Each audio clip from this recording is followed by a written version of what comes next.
and you'll have to fire us before you're going to make us stop, then this entire deal would have gone in a very different direction, because the military would not have fired every single chaplain that was there. They wouldn't have done that.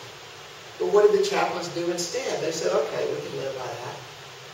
We can make a compromise. Now, what are you guys going to do when you're asked to make a compromise? When you're asked to avoid offending anyone, don't capitulate. Tell people about Jesus. Tell people how great He is. Tell them how much Jesus loves them and what He has done so that men can have life and so that they can have a real relationship with God. And some people are not going to want to hear it. And some people are going to be upset about it. But tell them anyway, because it's what they need to hear. And some of them will listen, and some will be saved. Secondly, we need to talk about the name of God in public worship. How did things go when you were coming to church this morning? Did everything go perfectly smoothly? Did everything go exactly as you wanted it to? There's one person who's nodding their head. I don't know what that says about everyone else. But there are countless Sundays when things go wrong, right? Yeah, there are countless Sundays when things go wrong. There are times when you sleep late. There are times when the kids get sick. There's times when the kids spill something on themselves right before you leave the door to go to church, and you have to change them again.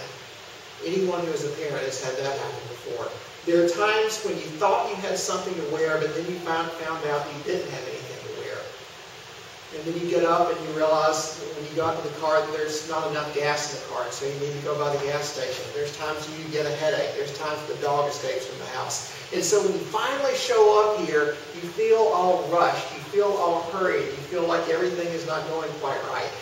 And it takes you a good 15 or 20 minutes to actually begin to worship, to begin to think about the name of God, to begin to honor Him like you should. Here's some advice that a man named Solomon gave to people who are going to church. This is in Ecclesiastes chapter 5. Guard your steps when you go to the house of God.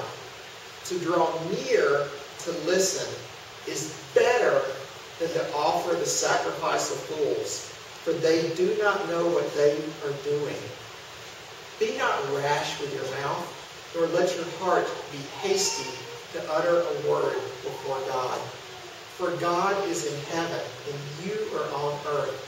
Therefore, let your words be few.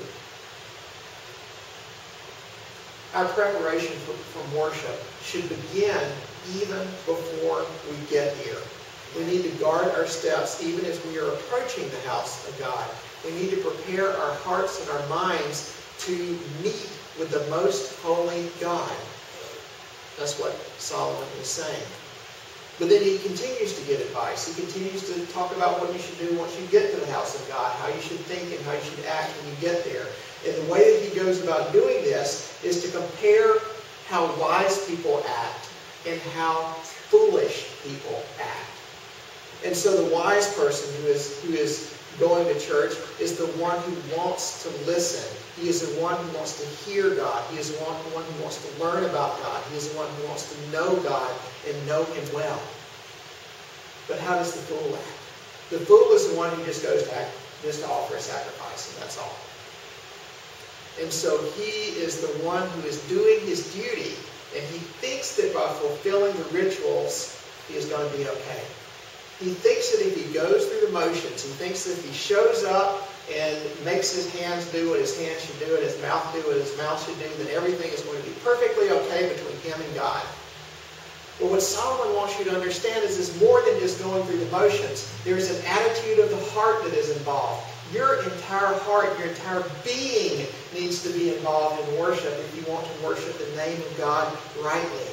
Our ears need to listen carefully. We need to learn God's ways. And then what do you do with your mouth? With your mouth, Solomon says, do not be rash. Do not be hasty to utter a word before God, lest let your words be few. And so what does that mean? You need to think carefully about what you say in worship. It is better to say nothing at all than it is to offer a hasty word, a word that is not thought out, a word that is empty, a word that is vain, a word that is light about the holy God. That's what Solomon is saying. God's name is glorious. God's name is weighty. God's name is important. And it's better to say nothing than it is to take this name lightly as though it were, or to think of it as though it were unimportant. So, here's the next question. How have things been going today? How has your worship been going so far? When you said wonderful things about God previously in this service, did you mean it with your entire self? With your heart, with your soul, with your mind, with your strength, everything that was a part of you? Did you really, really, really mean it?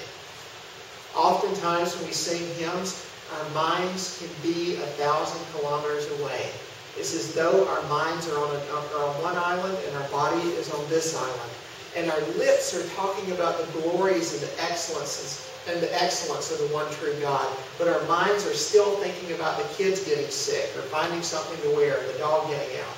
Or if you're not thinking about things that were going on this morning, then maybe you'd be thinking about work or about school, about what you're going to do on Ocean Day, or our friends, or 1,000 other things, when we should be thinking exclusively and completely about how great God really is.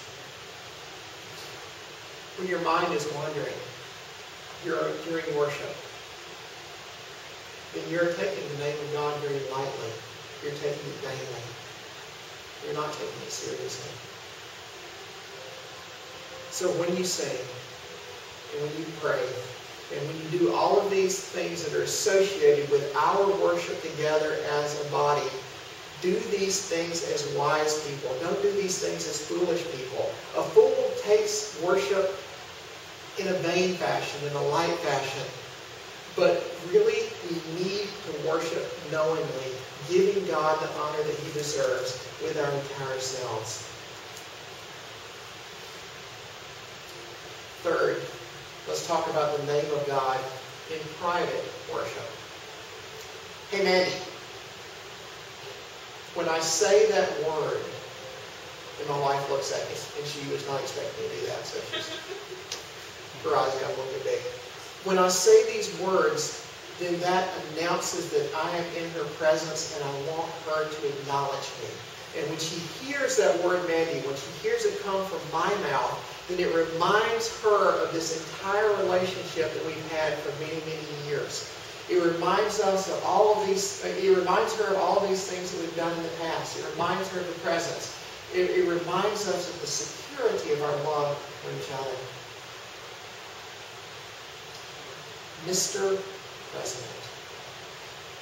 These are words that one of us might say if we were able to talk with Barack Obama, if we were able to come into his presence and speak with him.